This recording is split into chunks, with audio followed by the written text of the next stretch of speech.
Hello students, आज हम part 4 की हिंदी करेंगे और समझेंगे, जिसका शीर्षक है हास्य बाल कवि सम्मेलनम, अर्थात हास्य बाल कवि सम्मेलन।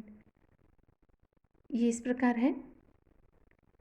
विविध वेशभूषाधारिण चत्वारः बालकवयः मंचस्य उपरि उपविष्टाः सन्ति, अर्थात विभिन्न प्रकार की वेशभूषा धारण किए हुए 4 बाल कवि मंच के ऊपर बैठे हुए हैं।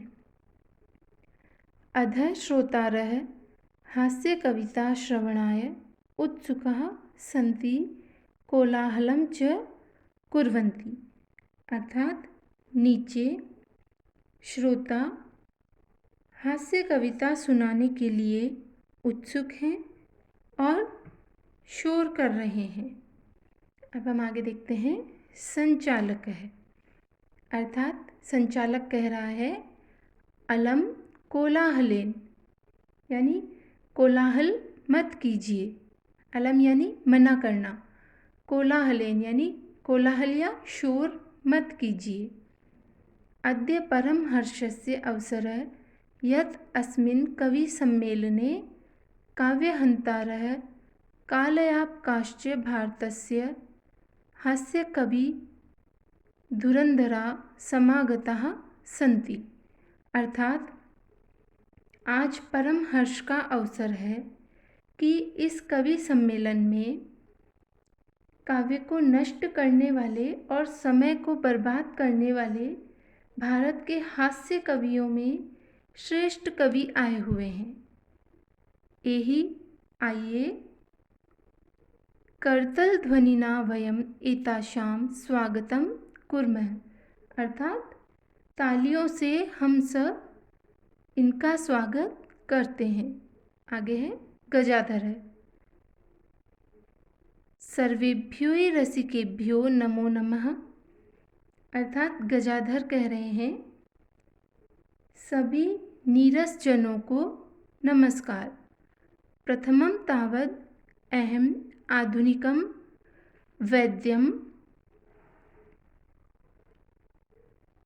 उद्दिश्य स्वकीयं काव्यम श्रावयामि, अर्थात सबसे पहले तो मैं आधुनिक वैद्य को लक्ष्य में करके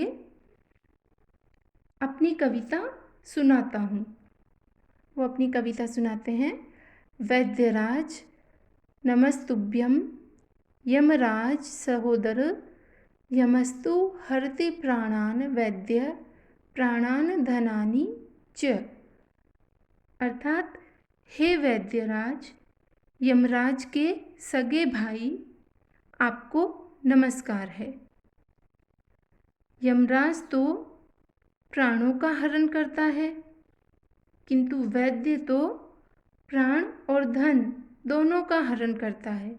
सर्वे उच्चे हसंती, यानी सभी जोर से हंसते हैं। कालांतक, अरे वैद्यास्तु सर्वत्र परंतु न ते मादृशाः कुशलाः जनसंख्या निवारणे, अर्थात अरे वैद्य तो सभी जगह हैं, किंतु जनसंख्या निवारण में कुशल मेरे जैसे नहीं है। ममापि काव्यम इदम शृण्वन्तु भवन्तः, अर्थात मेरी भी यह कविता आप सुनिए। ये भी अपनी कविता सुनाते हैं। चितां प्रज्वलितां दृष्ट्वा वैद्यो विस्मयमागतः नाहं गतो न मे भ्राता कस्येदं हस्तलाघवम्, अर्थात जलती हुई चिता को देखकर वैद्य आश्चर्यचकित हो गया कि न तो मैं गया और न ही मेरा भाई, फिर यह किसके हाथ की सफाई है। सर्वे पुनः हसंती, सभी फिर से हंसते हैं। तुंदिल, तुंदस्य उपरि हस्तम आवर्तयन, अर्थात तुंदिल कहते हैं तोंद के ऊपर हाथ फेरते हुए तुंदिलोयम भो, यानी हे लोगों मैं तुंदिल हूँ। ममापि इदं काव्यं श्रूयतां जीवने धार्यतां च। अर्थात मेरा भी यह काव्य सुनिए और जीवन में धारण कीजिए। ये भी अपना काव्य सुनाते हैं। परान्नं प्राप्य दुर्बुद्धे मां शरीरे दयां कुरु। परान्नं दुर्लभम लोके शरीराणि पुनः पुनः। अर्थात अरे दुर्बुद्धि, दूसरों का अन्न प्राप्त करके शरीर पर दया मत करो। संसार में पराया अन्न दुर्लभ है, शरीर तो बार बार प्राप्त हो जाता है।